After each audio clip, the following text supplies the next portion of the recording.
Since 2009, Emissions Reduction Alberta has been investing in technologies that improve environmental performance, attract investment, and create jobs all across the province.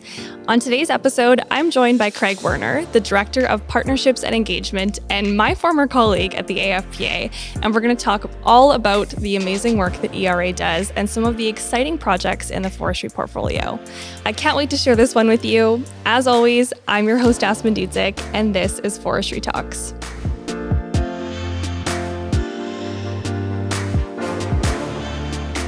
So Craig, I'm really excited that we get to do this podcast together because, of course, you and I are former colleagues. We used to work together at the AFPA, where I still work, but you moved on to ERA, another acronym in this alphabet soup world that we both operate in. Sure. Emissions Reduction Alberta. I want to hear all about that, and then after we'll maybe talk a little bit about you. So tell us just first, what is ERA and what do you do there? Sure. And Aspen, thanks for the invitation. I've watched a few of these, and I'm really excited. Just a few? No, just okay. a few. I haven't seen them all, but it's great to have an opportunity to chat with you about what ERA is and what we've done in the forest sector. So, awesome. So Emissions Reduction Alberta is an organization that is funded by the government of Alberta, and it's funded through the Alberta carbon pricing system. So we've been investing revenues from this industrial carbon levy that the province puts on its high industrial emitters. We've been investing this in technologies that improve environmental performance, but it also, enhances economic competitiveness. It lowers operating costs. These technologies attract other investment, and importantly, they create jobs. Yeah, and absolutely. So, great organization to be a part of, and we were established in 2009, and that was just after Alberta put a price on carbon. And what I find interesting is that a lot of people don't necessarily appreciate that Alberta was the first jurisdiction to put a price on carbon. Yeah. And then to create an entity like ERA to then steward those funds and invest in new technology. So I like to say that ERA has really been at the front lines of helping innovators demonstrate these technologies, but that ultimately supports long-term prosperity. So 16 years that we've been investing in technology. Holy smokes. We've invested about $1 billion in roughly 300 projects over that time. And it relates to about a direct investment of $7.4 billion. Wow. So that's the sort of total project value and the amount of actual investment that could take place in that portfolio. Yeah. I think, sorry, I was just going to say, I think it's really interesting. You noted that Alberta's actually been in this space for a long time. And I think in many cases, Alberta as a province kind of gets a lot of flack or it takes a lot of heat from, maybe other jurisdictions, other countries. There's this perception that we're kind of behind or we don't care about emissions or, we're playing in a different sandbox there. But actually, it sounds a little bit like we might be demonstrating some leadership in this space, which is fascinating. I couldn't agree with you more. I think it seems like the untold story sometimes. Alberta has been a leader in, climate leadership. And, if we go, 2007 is a fair amount of time now to have taken a leadership view. And at the time, probably a difficult decision to make and, careful to navigate putting in a policy like that. But if we fast forward, sort of 16 years now we have this carbon pricing, which is known as the Technology Innovation and Emissions Reduction Regulation. It's something that certainly industry is familiar with. They understand it. And a lot of the investments that have been made, and some of these that ERA is making, they are made because of having a framework like that, a framework that provides a little bit of certainty and an understanding for industry and understanding how they need to operate. Yeah. And, to dig in a little bit more to some of those impacts you talked about how really a big part of this is about, job creation, sparking more investment in the province. With ERA being around since 2007, what have we seen as a result of all of that work and all of those projects up until now? So, like I said, we've got a very diverse portfolio. And I would describe ERA's investment thesis as just having a diversified portfolio. That's we haven't focused specifically on one part of the economy. If you dig into the portfolio, you'll see that we've got investments that span the entire spectrum of sectors in the economy. Not just forestry.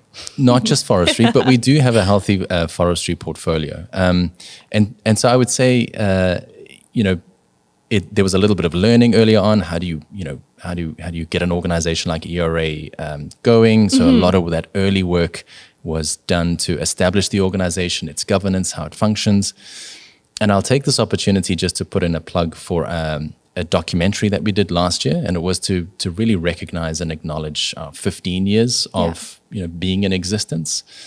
It's a great story about how ERA started, some of those early challenges, what was really needed at the beginning, and then to the point where we are now, where we're crossing $1 billion of investment over now 16 years. And so I think what we're seeing is lots of technologies. I don't have these numbers in hand, but the potential of the portfolio to reduce emissions, significant environmental benefits across all of these different sectors. That includes oil and gas, cement, forestry, many other sectors too. Yeah. So just to, because I want to give you an opportunity to really plug that documentary. So what's it called, and where can people find it?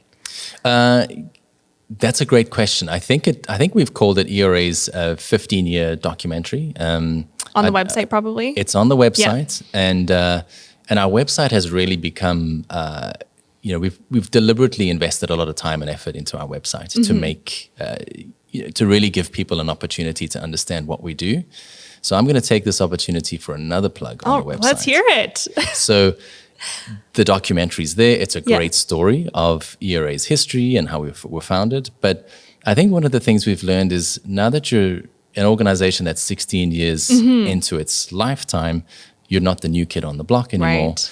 And so you've learned a lot. Yeah. And so we've been spending a lot of time really digging into our portfolio to try and extract these learnings. And, so to go back to your first question, what are we seeing over this, 16 years of investment? And so what we've been deliberate about is trying to make the portfolio publicly accessible. Yeah. We want to make it accessible to as wide an audience as we can. And so we've been deliberate about taking this open data mindset.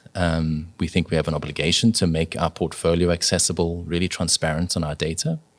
And so now on our website, if you navigate to our projects page on the website, you get you have a much more interactive, intuitive way to interact with the portfolio. So we've spent a lot of time on categorizing the portfolio. What are the terms that we use? What are the technologies? How do we call these industries? So really trying to make that a little bit clearer.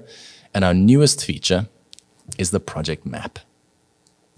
I am very excited about this, and I think all of my colleagues are excited about this, because what you can do now is you can go to the page and you can see where these investments that we've made are located. And that's different to just looking at charts and figures and numbers. Sometimes those don't necessarily resonate with everybody.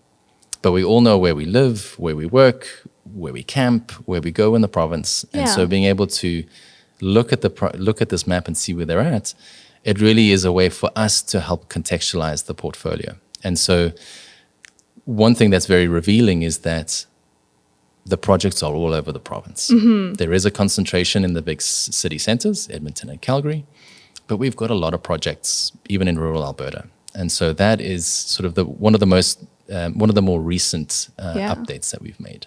I have to say, Craig, I think your comms person is going to love you, because I don't know if I've yet had a guest on the show who has been as excited about their website. I think that's fantastic. But it also sounds like, great opportunity for people to learn a little bit more about projects specifically in their area, perhaps in industries that might be really interesting to them, portfolios relevant to their workspace. And so, of course, the portfolio that I am the most interested about is the forestry portfolio. So maybe we can talk a little bit about some of the projects that are part of ERA's forestry portfolio. I'd love to do that. And, I brought up the website just because it was such a useful tool in my own research, leading up to our conversation today. And so maybe I'll start with, it was an interesting exercise for me. So I knew we had projects in the portfolio, and, I've obviously done some work in the forest sector. So I have an affinity and a bit of a closeness to the forest sector. So it was kind of nice to dive into it. Yeah. So off the cuff, we have about 16 projects in the portfolio that are forestry related. Ongoing? Some of them are complete and some of them are active. Yeah. Some of them may be earlier stage. And it represents about $70 million of investment. Wow. So that's the ERA investment is about $70 million. And it leverages, I think, about $400 million of direct investment. So Wow. the way we work is obviously we require matched funding. So we won't pay for all of the projects. So we usually require one-to-one matching. But it shows you what we're able to leverage. Yeah. And how you can help support projects that might not come to life otherwise. Exactly. Yeah. So it's we always talk about ERA being that sort of patient capital, getting in early, helping innovators when, finding capital isn't an easy thing to do in any market. So, where we can help, that's really why ERA was designed, to help these innovators get their projects closer to commercialization. But back to forestry. So as I was looking through it, I think the easiest way to bucket them is into 5 categories. I think if we talk about bioenergy, carbon capture and storage, we have a few projects in that space. Overall efficiency improvements, we have projects there. Upgrades to mills, that kind of stuff. Exactly. Yeah. Okay. What are the manufacturing side of the forest industry? What are they doing? Yeah. Biofuels, we've projects there. I would say construction and land use is the way I would frame those out. Yeah. So you can tell, it would be odd for us not to be looking at right up front on the land base, on the forestry sector. So that's kind of how I would categorize the projects. And, I think the bioenergy and carbon capture and storage is one where we've spent a little bit more time recently. We hosted a conference at the Beck Summit last year in Banff. And so that's an area that is certainly gaining some interest. And we're seeing interest, and it's probably a really good strategic opportunity. Yeah. Tell me a little bit more about Beck's then, and maybe some of the outcomes from the summit. Sounds great. Overall, ready. the summit was, if I start with that, it was really a first of a kind of event. Yeah. A colleague of mine, Grace Meikle, really championed it, saw an opportunity to put something like this on. And it was a way to get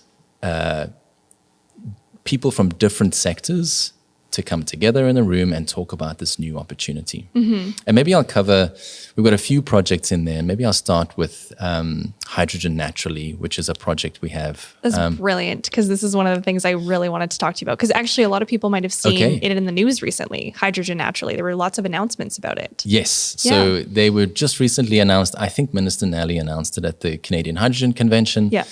And so that's probably the most recent announcement on sort of BECCS related projects. So at the highest level, it's really about the potential, a project like this to create the potential for a carbon removal platform. Okay. So a technology for that. And we would say carbon removal because it's really a reflection of how you think about the carbon accounting. And so in its simplest form, this project is looking to take waste or at least forest residuals that would typically stay in the bush after harvesting, and then to produce hydrogen, or essentially liberate that hydrogen from that biomass. Yeah.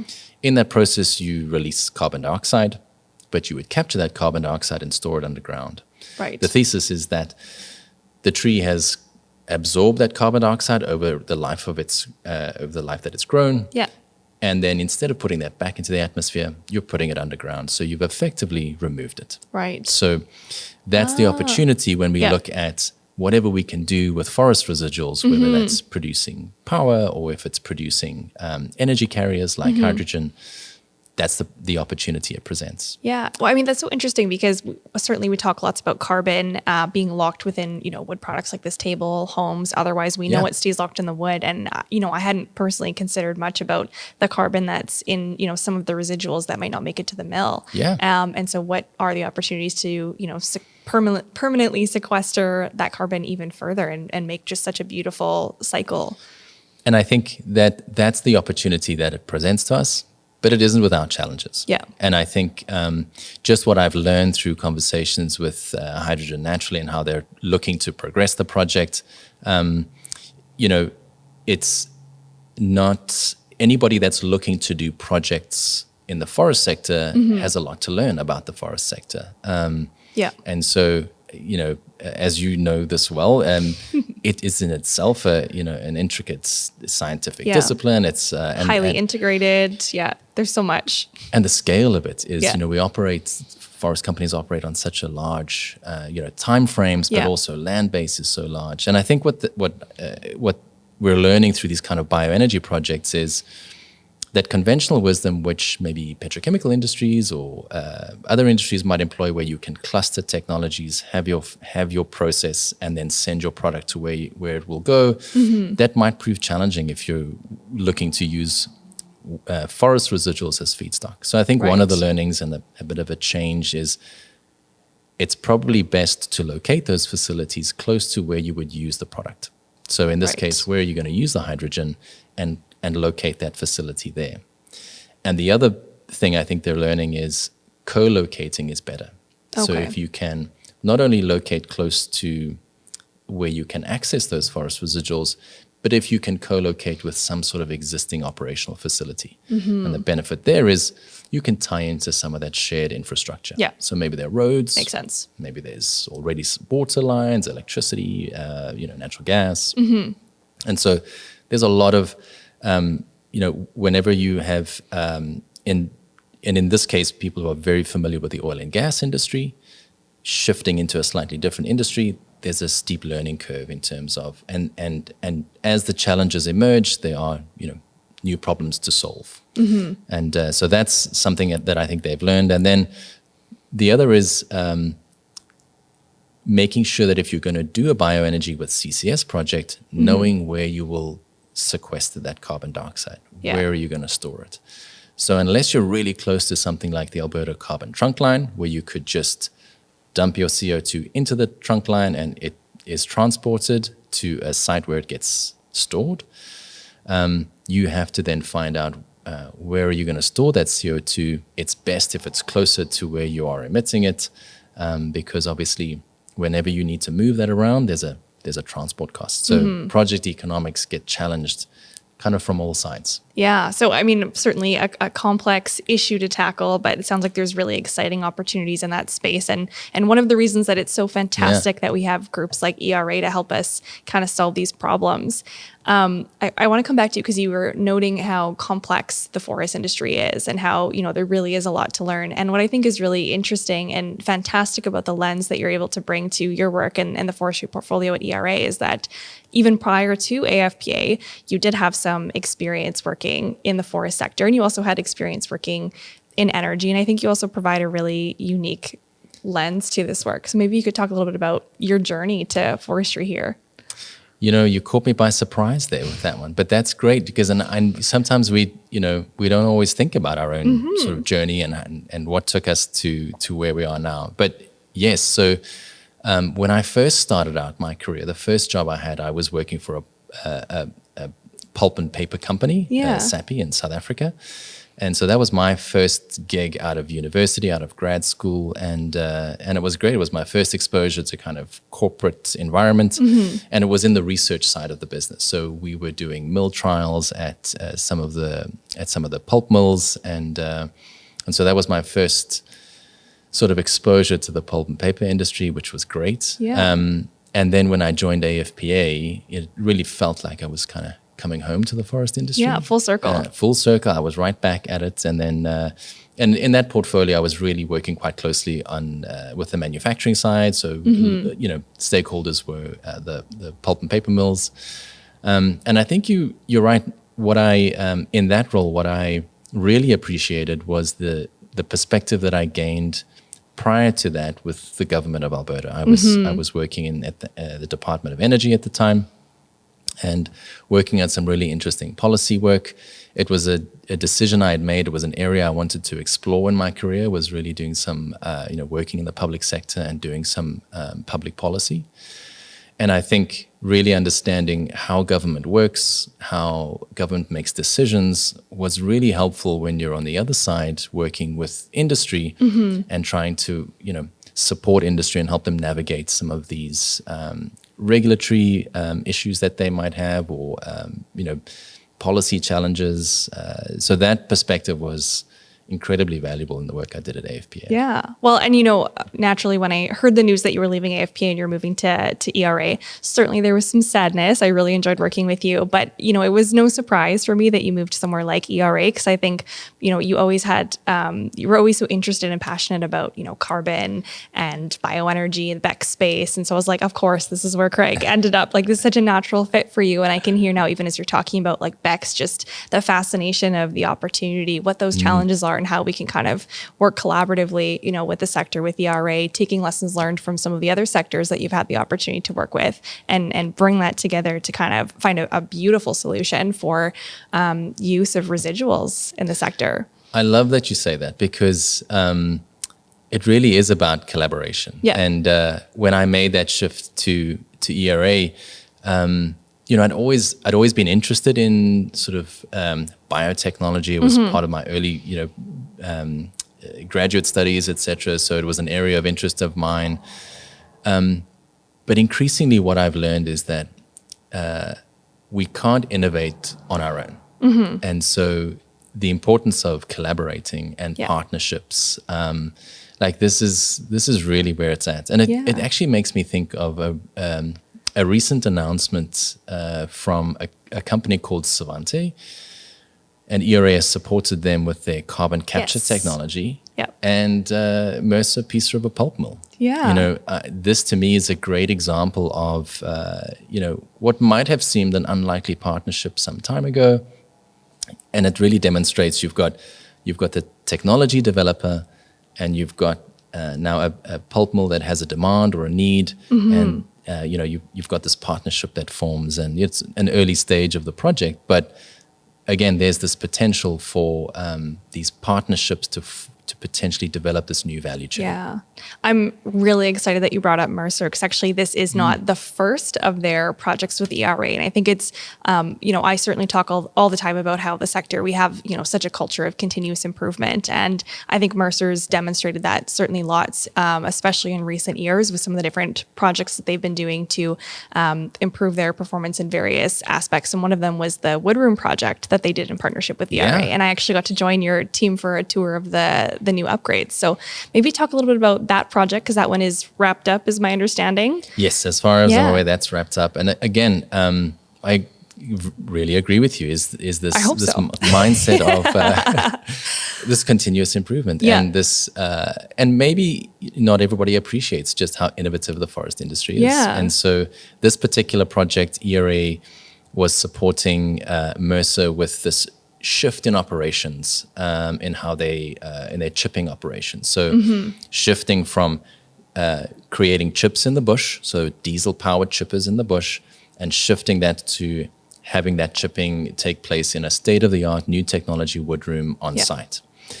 And that's a significant shift. It's also complemented by even improvements in the logistics on how to get the logs to the mill, so larger 10-axle trucks.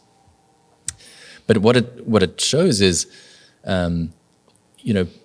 is from what I learned of that project, I think those chippers might use as much as 1,000 liters of diesel in a day as they're chipping. And so now if you're offsetting that fuel consumption, and then you're shifting it into a sort of state-of-the-art operation, where, I haven't seen the woodroom, you've seen it, but apparently it's really... Well, you have to check it out, Craig. I'm going to have to. I'll have to see if I can arrange a visit. Yeah. But it's a really fantastic example of, again, it's not easy to make those kinds of big operational changes, changing the business model slightly, but it seems to have proven well, and the investment seems to be paying off. Yeah.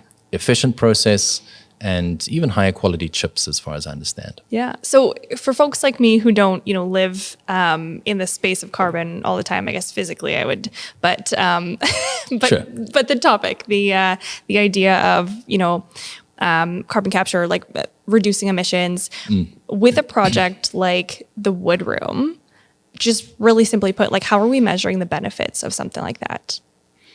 So from our perspective, any of the projects we invest in, we're looking for, a demonstrable emissions reduction. Yeah.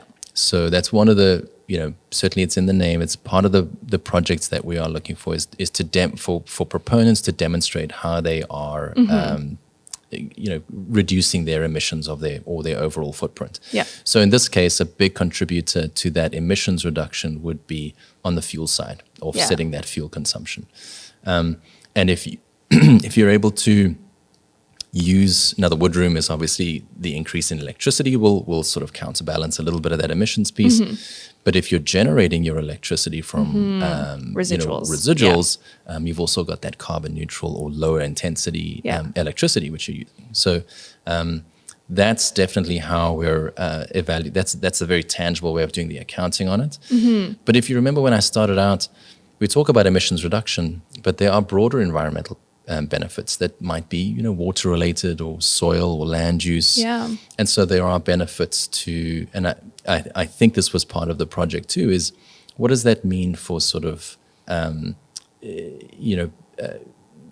the land base, what does that mean for the benefits to how they're harvesting and some of the practices that they might introduce there too. So there's, you might make one change, but there are co-benefits often. You can get co-benefits on water or what you're doing onto the land.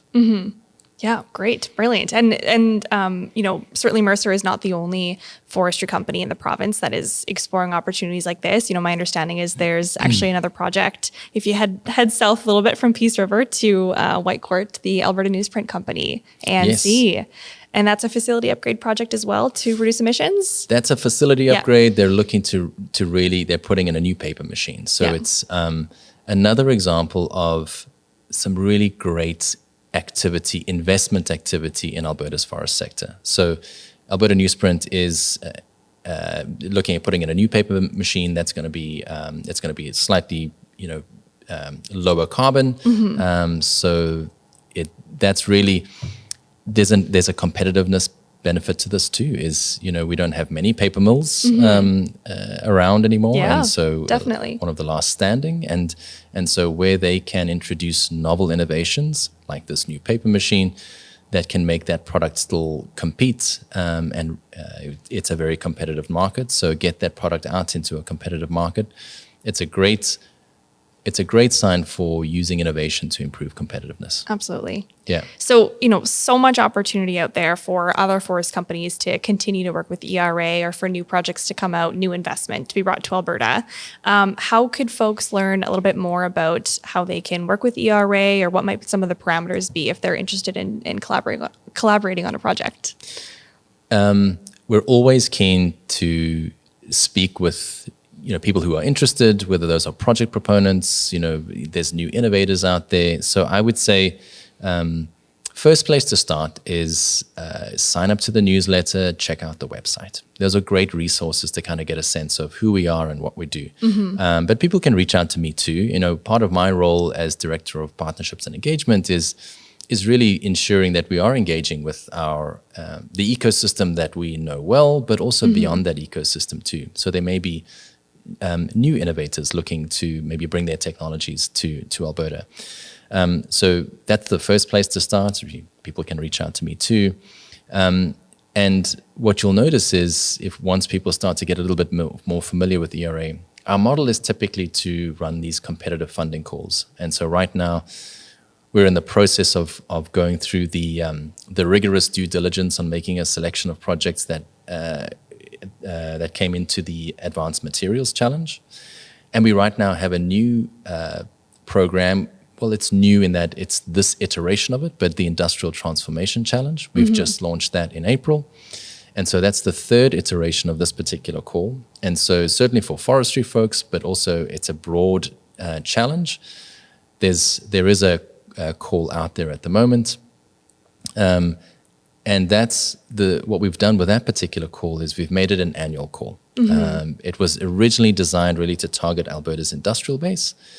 It's a little bit expanded in scope this time because we're looking at projects really, even within the water space or soil and land use. So those are ways to kind of get a sense of what ERA does, what we're up to, and where we're looking to invest next. Yeah. Brilliant. And so I want to just maybe one last kind of tough question for you. From like a barriers or a challenges perspective, like what are some of the hurdles to continuing or advancing this work in Alberta over the next couple of years, and how might they be addressed? This is so interesting that you say that, because this is an area, barriers to commercialization is one of the reasons ERA exists, is to help innovators cross some of these challenges. Mm-hmm. There are certain things. The first obvious one is access to capital. So whenever any innovation, risk is never, there is risk and success is never guaranteed. Yeah. And so organizations like ERA are set up, and what we do is to try and provide this patient capital that can help organizations just advance their technologies. Mm-hmm. There are companies out there with great ideas, but it's hard to advance them because you've first got to find somebody who's willing to take it on. Yeah. So access to capital is one. I think site hosts, finding organizations and existing operations that are willing to maybe try new technologies. Yeah. That can be a challenge. And so, finding a willing partner is a really important part of any innovation. And I think where ERA is well positioned is we often talk about our role as conveners. Mm-hmm. And as much as we're a funding organization, the fact that we have this close proximity to all of these great ideas and technologies out there, it means that we have a perspective that not many other groups have.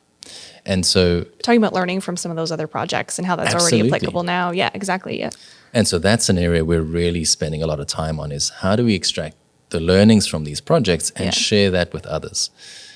So all this in order to, strengthen the ecosystem and strengthen the community and make sure that those lessons, those shared learnings don't just stay buried in a report somewhere, but that we can convene people and start to really talk about these things. And I think that collaboration, that partnership element, that's the piece that can really unlock. Yeah, essential.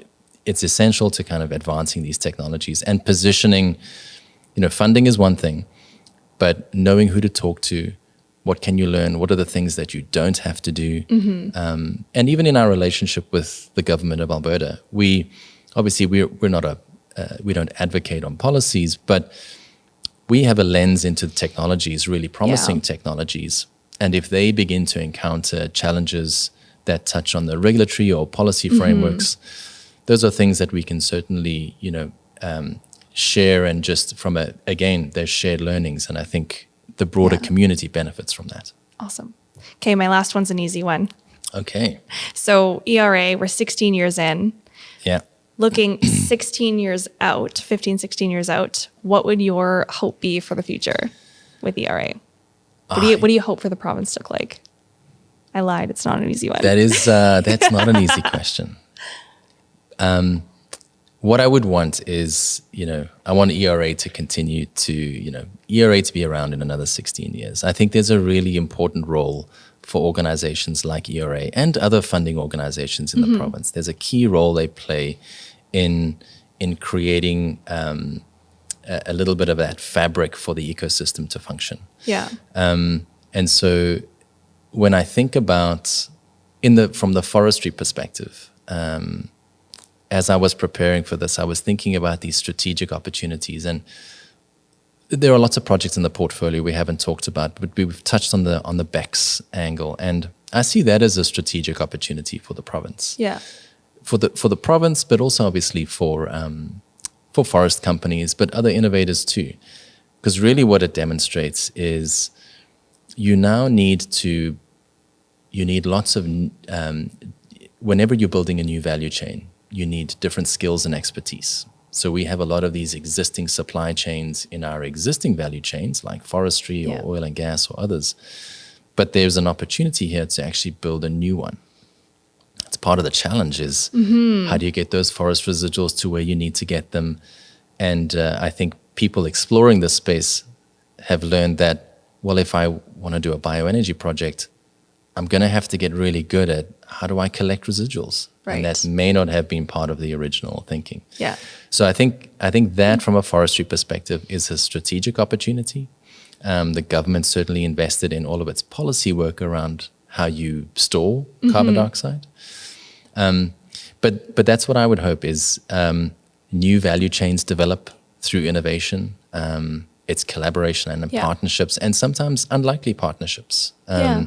So those industries that are looking to develop something new, that's my advice certainly, is be open to building relationships and partnerships with entities you may not have originally thought about. Yeah. An exciting vision. And Craig, I look forward to watching you solve all of the problems about BECCS in the next 15 years. I think you can do it. Well, we've made a start. And so, and again, it's that convening role. There's interest. Not everybody's sure which direction to turn. So But there's get opportunity. them together, get them talking about it. And I think through discussion, that leads to some partnerships and relationships, and that leads to projects and eventually, hopefully, new value chains. Absolutely. Awesome. Craig, this has been so much fun. Thank you so much for joining me on the show. Aspen, thanks for having me. It's great to see you again. And I feel it was a real privilege to be on the show. Thank you. Thank you. In this episode, we talked about some of the different projects that are going on in the forestry portfolio in Alberta today. And we also talked about some of the different projects that Mercer International, a pulp mill based in Peace River, Alberta, is undertaking. If you're curious to learn a little bit more about Mercer, you can check out a previous episode that we did with Cal Dakin called De-Risking Innovation, and you can learn all about the great work that they do at Mercer. As always, if you're curious to learn more about forestry in Alberta, check out our website, albertaforestproducts.ca, or follow us on social media at Alberta Forests. See you next time.